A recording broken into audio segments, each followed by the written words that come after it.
Hello, this is Demetrius Wilson with Principles of Management, Chapter 2, Lecture Part 2. Part 1, I probably wasn't looking closely enough at the timer, and the 15 minutes was up, so here I am again. But we were on this slide speaking about transferring. We went from learning from others on to transferring knowledge. So when you transfer knowledge, sometimes everybody doesn't want to transfer knowledge. I know individuals say, oh, I'm not going to tell anybody. I have a CYA file just in case they're not going to figure out how to do a process. I'm going to be the only one on planet Earth to know how to do this. And you know what? That never ever works. So if that's your plan, I think you need to get a new plan. And your new plan should be to learn how to do something else and learn how to do something new and innovative so that you can stick around in the organization. So virtual organizations and the values of wikis, right? So wikis pool talent of experts as well as everyone from across the company and beyond it in all time zones and geographic locations. So everybody can add to the wiki, everybody can add to a cloud. These boundaries of time and space don't confine us anymore. Input from all brings fresh ideas and unexpected connections, right? I recently ran into someone who I went to school with. I went to school in the Midwest at Xavier, and me and that individual, we work at the same company, and I had absolutely no clue. Wikis let people contribute to a project at any time, right? So if you're like me and you wake up at 4 o'clock in the morning, you got a bright idea, bam, you can just knock it in there, giving them flexibility in managing their time. The evolution of ideas is clear and easy to follow, and new people can get up to speed quickly by seeing the history of the project. Helps people get up to speed in a very smooth manner. Co-creation of solution eliminates the need to quote unquote sell those solutions to get buy-in, right? I came up with this solution, let me sell it to everybody to make sure I get them on board. Wikis cut the need for email by about 75% and the need for meetings by about 50%, right? Don't have meetings just to have meetings. Have meetings because you need to have a meeting. But this technology has allowed us to eliminate a lot of the need for those meetings. So in virtual organizations, as the pace of change continues, transferring knowledge and experimenting with new ideas requires continuous learning and adaptation to dynamic work environments. And if you telecommute, if you work from home, even if you work with or handle a lot of meetings via teleconference, you are in a changing business and technology environment. Keeping up with the rapid changes in the social and technological landscapes is essential to workplace performance. It's essential. It's something that you have to do. If you're not up on technology, then you need to get up on technology. I'm sorry if you're the person who still wants to print out a lot of paper and use it and touch it, but you know what? The world has left you behind. We've moved to something new, something called dual monitors, where we use less paper. Things are more efficient. It's just a way of doing things, and all of our processes should follow suit. So more discussion questions, check those out on your own and enjoy. So these are the top 5 challenge trends. Increasing concern for the environment, right? So, oh, too many emissions. Let's all get electric cars. I have an electric car. I have a Leaf. Some of my employees, family, and friends, they all make fun of me, but it is a fully electric car. I don't use any gas, burn no emissions. Actually, now, because I still have my gas car, but now it's like I turned the gas car, I moved it, put it in the driveway one day, and I smelled the exhaust, and I was like, oh, what's that smell? Just because I'm not so used not to smelling exhaust anymore. Greater personalization and customization. People want specifically what they want. Like for instance, a friend of mine, his daughter, he was ordering her some Nikes from East Bay. And when he ordered Nikes, he was allowed to customize them, get her name on there, on the front, on the back. You can get different color spikes, all kind of things. So a lot of personalization, a lot of customization that people want. Faster pace of innovation. People build things so quickly. Technology is moving at a rapid pace. Everybody's looking for the next big thing, and so am I. Right? We're all looking for something new. What have you done for me lately? Type of country. Increasing complexity, right? Things get complex as they move on. More things that you're going to need to do in regards to keeping up with the technology, and increasing competition for talent. So, for instance, this thing called the brain drain, meaning that let's just say let's say they're in Iceland, and Iceland needs somebody to build this super huge building, and they need all the best architects, and you guys go to the best architect school, and they say, you know what, we're going to go there, we're going to get all the best seniors, and we're going to take them and we're going to take them over to Iceland and build this up. And but what happens when somebody here, a domestic company, needs a great engineer? They're not getting you guys because you guys are the top of your class. They're getting the people who got, like, the B, the C's in the class because all of you guys left and went to Iceland, right? So it's increased competition for talent, whether it's domestic or abroad. Top five solution trends. So become more connected. You need to become more connected with people, with individuals, with mentors. I'd say that's definitely a key point that I personally need to work on. So a lot of times it's not the fact that you have shortcomings. It's the fact that you need to admit that you have these shortcomings and begin to work on them.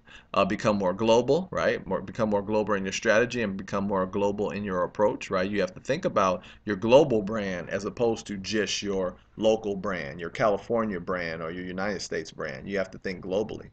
Become more mobile, right? You need to be able to travel, and you need to have everything. You need to have your laptop, your power source, your cell phone, your power source, email access on both, right? You have to have all of that. Rise of creative class, right? So people are now more creative. We're not putting in building blocks now. We're thinking of theories and ways to do things. And increasing collaboration, right? We all want to get onto the cloud, post a portion of my paper, you post a portion of your paper. It's just how things work in business these days. These are some trends in higher education. I'll try and get through these pretty quickly. So they said that for tuition rose at an average rate of 2.6 yearly beyond inflation, lower rate than 4.8% year in the 1980s and 3.1% per year in the 1990s. Funding is down. State funding per full-time college student was 23% lower in 2010, 2011 than in the previous decade, right? Rent is up, room and board costs increased by 2.9% per year in the last decade, right? This is key. For-profit organizations are on the rise. In 2008, 9.5% of the 1.6 million bachelor degrees were awarded by for-profit institutions, compared to just 1% of 1.2 million in 1998. You definitely see a trend there, but you also see, like for some of those for-profit universities that end up getting shut down. Associate degree attainment increased from 11% to 18% over the same time period. And think about why. Some people are saying, hey, maybe I don't have enough money to go to four-year college right off the bat, but I'm going to go to a two-year college, get my associate's degree, and then move on to my final 2 years at a university. More discussion questions. I know you guys love them. So how do you manage innovation if ideas can come from anywhere, right? Figuring them out, come up with some great ideas, solve all the problems in the world. Globalization and cross-cultural lessons. Work environments are more diverse than ever before, right? We have different people from all kind of different walks of life. Cultural and language differences require diverse management approaches, right? So you have to know how to handle diversity, know how to deal with different people, different ethnic groups, people with different beliefs. Just stick to your guns, and then you go back to that premise of doing the right thing, and you'll stay in line. So there are 9 dimensions of culture: performance orientation, uncertainty avoidance, assertiveness, power distance, gender egalitarianism, institutional collectivism, humane orientation, future orientation, and global ventures going awry. Right. So certain things like power distance, and some countries, they're talking that they're right there, they're in your face, right? Me personally, you're too close, you're in my personal space, and my spidey senses are going to start tingling because I don't want you that close to me. Some more discussion questions. You've just been made manager in Sweden, known for its collective institutionalism. What incentives and reward structures would you use to motivate your employees, right? So I'm not going to go through all the discussion questions as always, but just think about these things. What would you do? You're in a new environment, and you're not exactly sure how you should handle things. Should you get an advisor? Should you find somebody out there to kind of buddy up with and say what works? I'll tell you what works on my side and see if we can come to a consensus on what we should do. Developing your values based on your leadership skills. So managers face many ethical challenges, right? Should I do what's best to get a bonus for a year, or should I do what's best for the company in the next 3 to 5 years, right? That's the ethical concern. Managers must model ethical behavior and uphold values and standards. So if you want to understand ethical transgressions, pressure to meet unrealistic business objectives and deadlines, such as sales goals, ethical lapse. A desire to further one's career, ethical lapse. A desire to protect one's livelihood, ethical lapse. You'll do certain things that you wouldn't typically do, but because certain requirements are put out there for you, you may change your behavior. The Sarbanes-Oxley Act, otherwise known as SOX, in the early 2000s, highly publicized fraud at prominent firms such as Enron, WorldCom, and Tyco. Some of those are some of just the biggest ones. Adelphia. There are a lot of other companies. Conflicts of interest by auditors and analysts. Boardroom failures. Inadequate funding of the Security and Exchange Commission. Right. So why is it the Sarbanes-Oxley Act? Because Senator Paul Sarbanes and Representative Michael Oxley sponsored legislation that contained, in words from former President George W. Bush, the most far-reaching reforms of American business practices since the time of Franklin D. Roosevelt. On the next few slides, they'll elaborate on the 11 key aspects of the law. And this is something that I have to deal with in the workplace as well. So you want to create a board to oversee auditing activities within accounting firms, establish a standard to determine conflict of interest, and assure auditors true independent, right? You need an independent auditor. Held senior executives responsible. Number 4, enhance reporting standards. Number 5, require securities analysts to disclose any conflicts of interest, right? If you have a conflict of interest, you need to let it be known. Number 6, require CEOs to sign their firm's tax return to prevent CEOs from claiming that they were unaware of fraud within their firm. Right? Oh, I just wasn't aware what was going on. I'm up here from the 10,000-foot view. It expanded the SEC's authority to censor or bar securities. Number 8, required that the SEC carefully monitor any consolidation among public accounting firms. One big one's going on right now. I'm not going to mention the names because I have some inside information in terms of it, but it may go, may not go, right? But only certain people are privy to some of that information.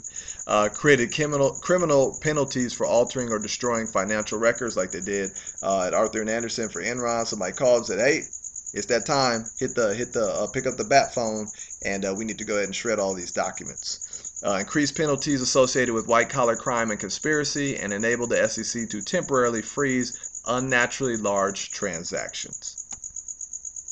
So integrating ethics into managerial decision making. If you just follow this path, you will make the right decision. Assess the situation as a logical and reasonable human being. Consider the stakeholder's point of view, right? A stakeholder is not a stockholder. A stakeholder is anybody involved or anybody touched by the job. People in the community, people who work there, also the shareholders, but everybody who's touched by aspects of the job. Consider all possible alternatives, right? Think about all the possible alternatives. There's this thing called a second right answer, where you don't just look for one right answer, you look for the second right answer because maybe it's better than the first right answer. You want to monitor your outcomes. You want to pay attention to how it makes you feel, right? If it makes you feel, doesn't give you the warm and fuzzies inside, then you should not do it. Then you make a decision and you monitor your outcomes.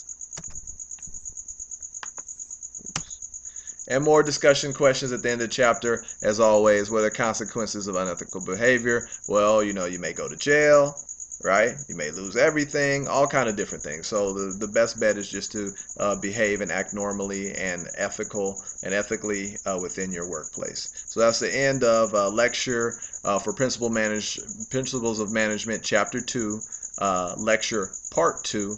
Hopefully you enjoy your week. Have a good one. Make sure that you look at the announcements to see exactly what else you should do for this week outside of watching the video. As always, have a good day and a great week.